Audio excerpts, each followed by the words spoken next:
ఈ సంక్రాంతికి టాలీవుడ్ లోనే కాదు తమిళనాడులోనూ హీరోల మధ్య పోటీ పీక్స్ లో ఉంది.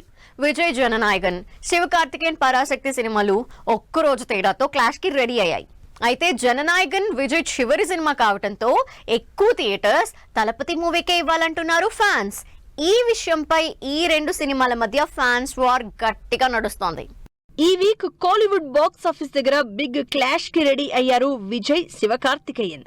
9న జననాయగన్ వస్తుంటే ఆ మరుసటి రోజు 10న పరాశక్తి థియేటర్స్ లోకి వస్తోంది.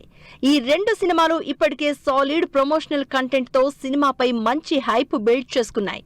అయితే క్రేజ్ పరంగా పరాశక్తితో పోలిస్తే జననాయగన్ పైనే ఎక్స్పెక్టేషన్స్ పీక్స్ లో ఉన్నాయి.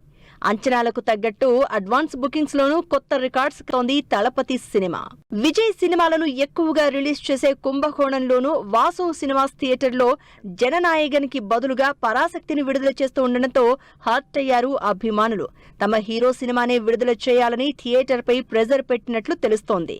అయితే పరాశక్తిని విడుదల చేస్తున్నామంటే విజయ్ జననాయగన్ ని తక్కువ చేసినట్లు కాదని తెలుపుతూ ఎక్స్ అకౌంట్ లో క్లారిటీ ఇచ్చింది వాసు సినిమాస్ యాజమాన్యం.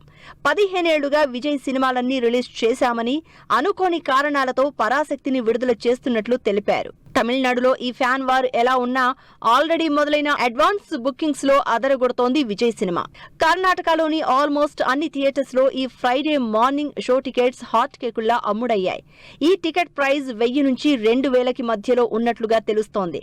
ఓవర్సీస్ లోనూ ఇప్పటికే 15 కోట్లకు పైగా కలెక్ట్ చేసిన విజయ్ సినిమాకి సంబంధించి చెన్నై, హైదరాబాద్, ముంబై, ఢిల్లీ మేజర్ సిటీస్ లో బుకింగ్స్ ఓపెన్ కావాల్సింది. మొత్తంగా చివరి సినిమా జననాయగన్ తో విజయ్ క్రియేట్ చేసే బాక్స్ ఆఫీస్ రికార్డ్స్ పై అందరిలో ఎక్సైట్మెంట్ పెరిగిపోతోంది.